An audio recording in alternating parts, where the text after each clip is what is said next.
Hey, back with the first review of 2024. Today I've got the Simgot EA1000. It's the newest single dynamic from Simgot. Got a very similar shell to the EA500, but it's a little more of a premium model. It comes with a really nice cable. It's a 2-core silver-plated cable, I think. Got this one in 3.5mm. Simgot did send these out to me for review, so I want to thank Simgot and my group, the Audio Review Tour of Australia, which have been instrumental in helping these units come to me and the other guys through companies like Simgot.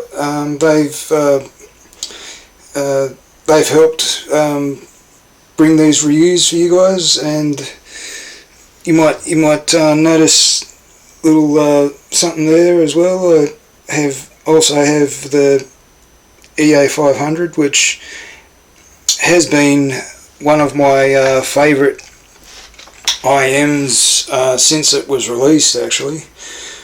So I wanted to kind of make a couple of comparisons between the EA1000 and the EA500.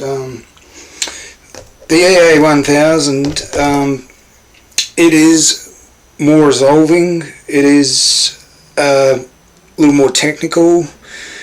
It has better bass. It has better resolution. A little better soundstage. The technical details are just a little smoother, a little clearer. Everything's just a little more polished. The same kind of thing between the Simgot EW200 and the EA5000. The EA500, sorry, is a bit of a step up from the EW200. It's a little more polished and a little more resolving. It's the same with the case of the EA1000. It's a little more polished and a little more resolving than the EA500. I've tested them both with gold tips. These are the gold or brass nozzles from the Moondrop Cardo, which suit the EA500 really well. They give a little more extension in the treble, a little more sparkle in the treble, which I really liked, and it does actually give them just a little more tightness in the mid bass as well. But you still don't get quite the punch in the low end that you get from the EA1000. They have a lot better sub bass and a little bit warmer mid bass. All very similar, but just a little more polished. Like I said, it's just another upgrade in terms of quality as you go from units like the EW200 to the EA500 to the EA1000. You're getting just a bit better resolution, a bit better detail with each kind of step up in price range and in quality. The EA1000 actually has a dual driver setup, which employs a passive radiator and a 10mm dynamic driver to improve on the tuning of the where the EA500 kind of started things off with being a great single dynamic driver on their own, they still lacked a little bit of sub bass, and in comparison are just a little thinner as well than the EA1000. The EA1000 is a fair bit warmer, with that extra weight in the bass. It's a bit warmer, so you get a little warmer vocals. You get a little better resolution and better sound staging kind of characteristics. Just a little bit cleaner, a bit clearer, more resolving details. Like I've said, it's again like a very versatile IM, like the EA500 is. But yeah, you just get that bit of extra resolution, and you do get that quality that you're paying for. I think, in the way that it delivers the details and gives you the resolution that the EA500 doesn't quite bring with its price range. It's still the best dynamic driver I've heard in around $100. It's still one of my favourite dynamic drivers. Only overshone by the EA1000. That you also get a pretty nice package as well. You get some paperwork, as well as a pretty nice case in here somewhere as well. If I can they came with some really nice tips as well. I've actually been using the stock tips, the white stock tips that came with the EA1000. As you can see there, they're kind of like a very similar to your KBE style of tips, but just a little bit softer. I found them just a little softer. Here's the rest of the tips that you have there. Pretty good selection of tips actually. I really had no issues with the tips, so I quite enjoyed them. Now I'll quickly. I think there was tips in there. I think you get a nice storage case as well, which I haven't been using because I've got more than enough storage cases, but I'll give you guys a look at it, because it is a really nice case. If I can get it out of the packaging. Yeah, there we are. That's your storage case that you get with the EA1000. You get your. I think the cable came in the storage case as well.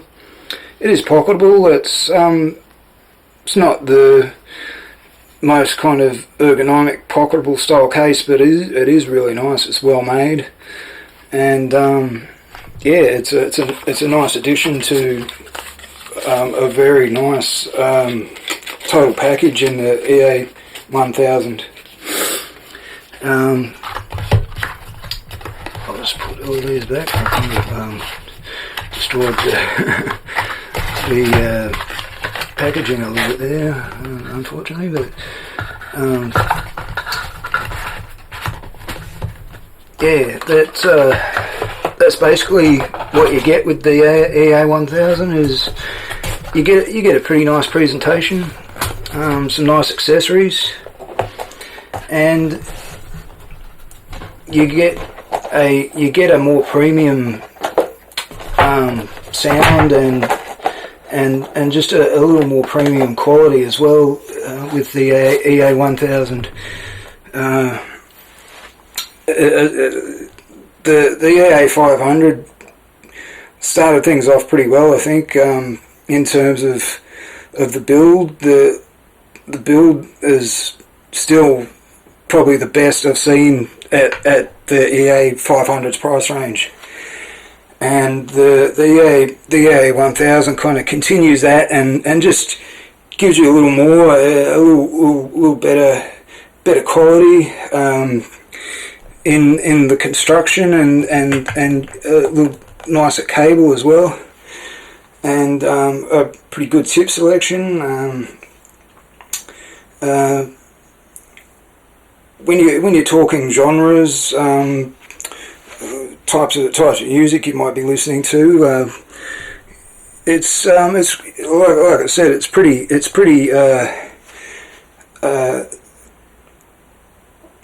pretty versatile with a lot of different genres, because it is like a bassy, fun kind of sound. It's not too analytical, but it does have a really good amount of details and resolution, and great kind of imaging. So no matter what genre or music you want to listen to, I found it very, very good with just about anything from jazz to metal to hip hop to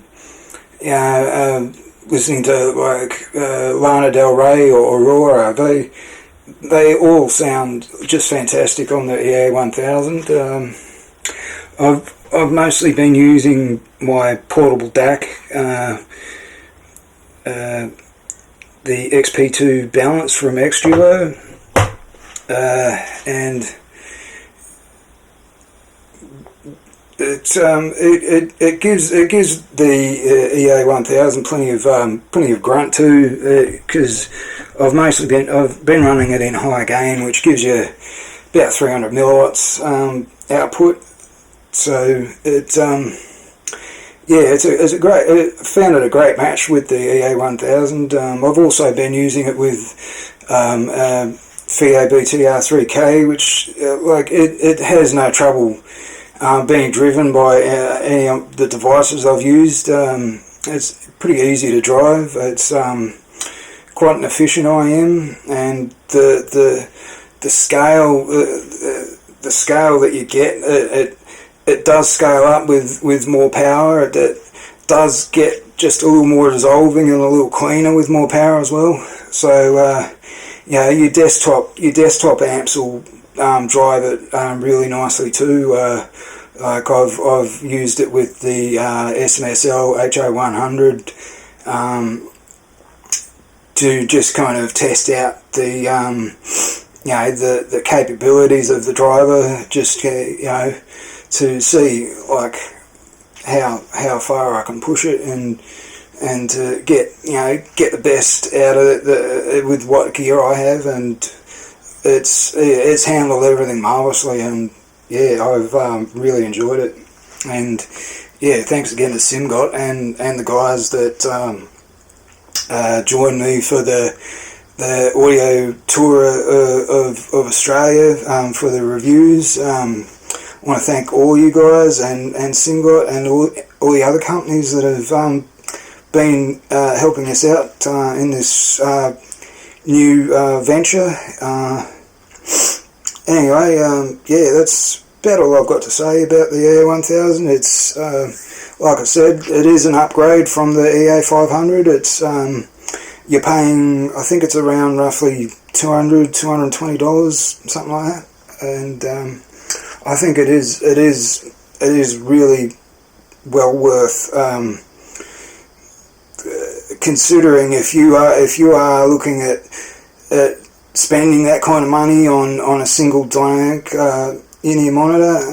It is a very nicely resolving IM, and if you do have the EA500 already, you'll know what I'm talking about when I'm saying that it's just a little more resolving and a little more polished than the EA500, and you can probably imagine how it might sound, because they do sound kind of similar, just like the EW200 does. Like the EW200 has a similar sound to the EA500 with a bit more bass, and same with the EA1000. It has a bit more bass. It has a similar tuning, but it's just a little more resolving and a little more polished. So But yeah, that's pretty much all I've got to say on the EA1000. I'll leave it there, and I'll be back with some more reviews soon. Thanks for watching, guys.